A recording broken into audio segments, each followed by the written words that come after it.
श्री हरी नमस्ते. आत्तापर्यंत तुम्ही प्राणायामाचे विविध व्हिडिओ बघितले, सुरुवातही केली असेल आणि पाऊट ब्रिदिंग केलं असेल, डीप ब्रीथ केलं असेल आणि तुम्हाला आता तुमच्या श्वासांची मैत्री नक्कीच झाली असेल की अरे हो, माझा श्वास कसा सुरू आहे, कशा प्रकारे चालला आहे, माझ्या श्वासांची लय काय आहे. आणि आता हळूहळू तुम्हाला समजू लागलं असेल की बरोबर आहे, श्वासांबरोबर माझ्या मनाचे विचार किंवा मनातल्या भावना या बदलत आहेत. आता या 2-3 व्हिडिओजमध्ये तुम्हाला हे समजलं आहे. मग आता इथे मी एक छोटा व्हिडिओ तुमच्यासाठी बनवला आहे की काय करायचं नाही आहे. कारण खूप व्हिडिओज आहेत यूट्यूबवरती किंवा सगळीकडे की प्राणायाम करा किंवा ब्रीथ टेक्निक करा. पण हे करत असताना ना एक मेन प्रॉब्लेम होतो की सगळेजण सगळं सांगतात की हे करा हे करा हे करा, पण हे करत असताना काय काय चुका होऊ शकतात किंवा काय काय चुका होतात हेच कोणी सांगत नाही. आणि मग तो प्राणायाम किंवा तो अनुभव हा पूर्णपणे आपल्याला येत नाही आणि मग आपण म्हणतो नको जाऊ दे, कंटाळा आला, आपण नाही करायचं, हे सांगतायत तसा काय अनुभव येत नाही. तर येस, लेट्स गो. नमस्कार, मी आहे डॉक्टर योगिनी उज्ज्वला, तुमची ब्रीथ इन्हॅन्समेंट कोच आणि त्याचबरोबर सप्तचक्र मास्टर कोच आणि दिव्यदृष्टी साधना फाउंडेशनची फाउंडर. तर मी आज तुम्हाला प्राणायाम करताना कुठल्या चुका करायच्या नाही आहेत हे सगळं शिकवणार आहे. सगळ्यात पहिलं म्हणजे सुखावह बैठक स्थिती. तुम्ही म्हणता हो, हे सगळं जण सांगतात sit in a proper position वगैरे, पण नक्की सुखावह बैठक स्थिती म्हणजे काय? सुखावह बैठक स्थिती म्हणजे अशी स्थिती की जी स्थिती घेतल्यावरती मग तुम्ही ते मांडी घाला, बरोबर, किंवा तुम्ही पद्मासनात बसा, अर्धपद्मासनात बसा, सिद्धासनामध्ये बसा. ज्या स्थितीमध्ये बसल्यावरती तुम्हाला खूप छान वाटतंय, तुमच्या शरीरामध्ये कुठेही पेन नाही आहे. सगळ्यात महत्त्वाची गोष्ट, समजा मी तुम्हाला सांगितलं की नाही तुम्ही सगळ्यांनी पद्मासनातच बसा, तर शक्य आहे का? तर नाही शक्य आहे. कारण आता ती सवय राहिलेली नाही आहे. सगळ्यांचं शरीर तेवढं फ्लेक्झिबल नाही आहे की पद्मासनामध्ये बसू शकतो. मग तुम्ही मांडी घालून बसा. मग ते मांडी खालीच घालून बसायची आहे का? नो, असं काही नाही आहे. तुम्ही सोफ्यावर बसा, खुर्चीवर बसा, तुम्ही बेडवर बसा.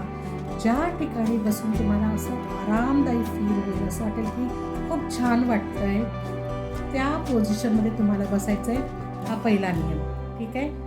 दुसरी गोष्ट काय सांगते मी, पाऊट ब्रिदिंग करताना किंवा डीप ब्रीथ करत असताना तुम्हाला श्वास घ्यायचा आहे आणि सोडायचा आहे. मग आता पहिली पाऊट ब्रिदिंग करताना काय चूक होते? पाऊट ब्रिदिंगमध्ये मी तुम्हाला काय सांगते, तोंडाचा व्यवस्थित चंबू करा असा, बरोबर, आणि नाकाने श्वास घ्या. ओके, नाकाने श्वास घेतल्यानंतर परत ओठ तुमचे नॉर्मल झाले पाहिजे आणि नाकाद्वारे परत एक्झिल केलं पाहिजे. आता इथे काय चूक होते? इथे अशी चूक होते, काही काही जणांचा पाऊट आहे ना तो परफेक्ट होत नाही. म्हणजे कसा होतो, तो अर्धवट उघडा राहतो किंवा किंचित उघडा राहतो किंवा पाऊटची अंतिम स्थिती घेतली जात नाही. म्हणजे कशी, आता समजा मी पाऊट केला, हा पाऊट सारखा दिसतोय पण ही अंतिम स्थिती आहे का पाऊटची? नाही. परत मी पाऊट केला, ही पण अंतिम स्थिती आहे का पाऊटची? तर नाही. मग पाऊटची अंतिम स्थिती कुठली? की जेणेकरून हा माझ्या ओठांचा पूर्ण चंबू झाला पाहिजे आणि ओठ बरोबर असे दिसले पाहिजेत, म्हणजे तोंड माझं हे असं झालं पाहिजे. म्हणजे कसं, हे बघा घट्ट होतं, असं ताणल्यासारखं होतं, बरोबर. ही तुमच्या पाऊटची अंतिम स्थिती आहे.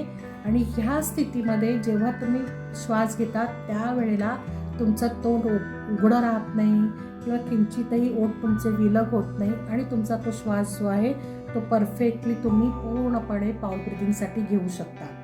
या स्थितीमध्ये जेव्हा तुम्ही पाऊट ब्रिदिंगमध्ये व्यवस्थित पाऊट ब्रिदिंगमध्ये श्वास घेता तेव्हा तुम्हाला इथे जाणवतं की येस, माझे एअरवेज जे आहेत हे ओपन व्हायला लागले आहेत आणि माझा श्वास जो आहे हळूहळू फुफ्फुसापर्यंत पोचायला लागला आहे. तर ठीक आहे, पहिली म्हणजे सुखावह बैठक स्थिती.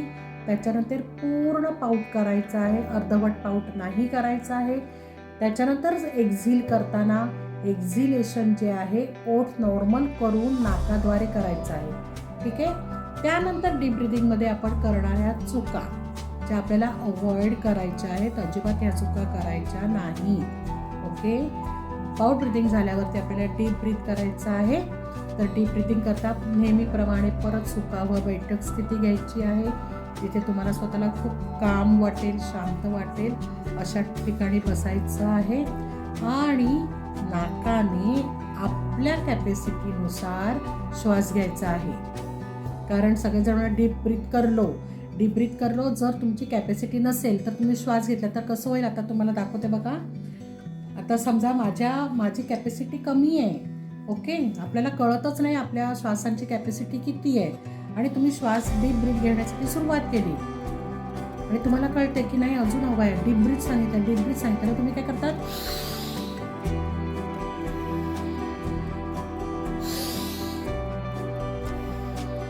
किंवा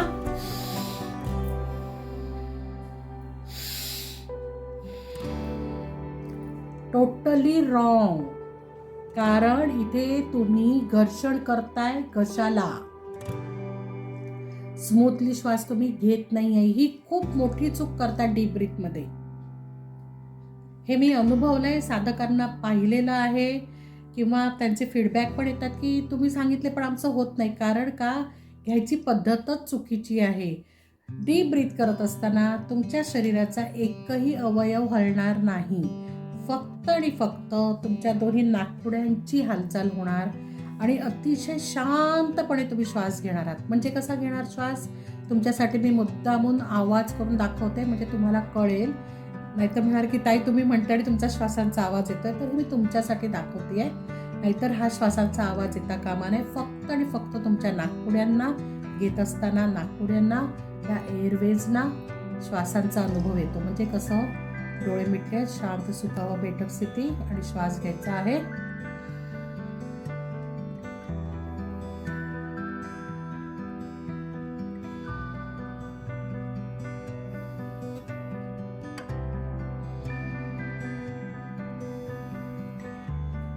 सुरुवातीला अशा प्रकारे श्वास तुमचा येईल, कारण का तुम्हाला माहीत नाही आहे. पण जशी जशी तुमची डेव्हलपमेंट होईल साधना मार्गामध्ये तुम्हाला श्वास समजायला लागेल, तेव्हा हा श्वास अतिशय तलम, अतिशय मलमलीत असा, नॉट मलम, असं मलमलीत असा असतो. म्हणजे कसं काय बघा, कळतही नाही श्वास घेतलाय किंवा नाही, ते अतिशय तलम श्वास असतो हा.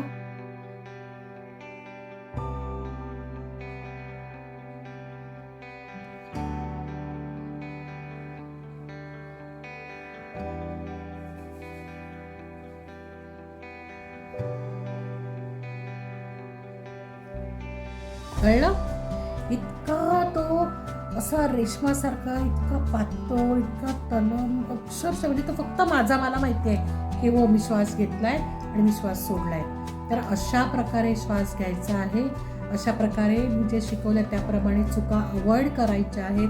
हे करून पहा, त्याचा फीडबॅक ते मला की कसं आता तुमचा श्वास सुरू झाला आहे, योग्य रीतीने अनुभव येतोय किंवा काही अजून चुकत असेल किंवा अजून तुम्हाला मदत हवी असेल तर नक्की मला कॉल करा.